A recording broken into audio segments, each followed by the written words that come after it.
Lani, how easy, difficult was it to accept Luigi?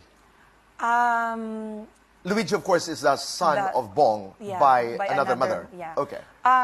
At first, ano yan chismis lang, naririnig-rinig lang. I spoke to the mother once over a telephone conversation. Pagkatapos nun, wala. Tapos, namatay ang mother-in-law ko 1998. Luigi was brought to the house kasi doon yung buron ng mother-in-law ko. He was around 2 years old. Okay. But Bong told me that he will be visiting my mother-in-law. So when he first came into the room sa bahay namin, wala, parang nag-melt na yung heart ko. So I embraced the boy.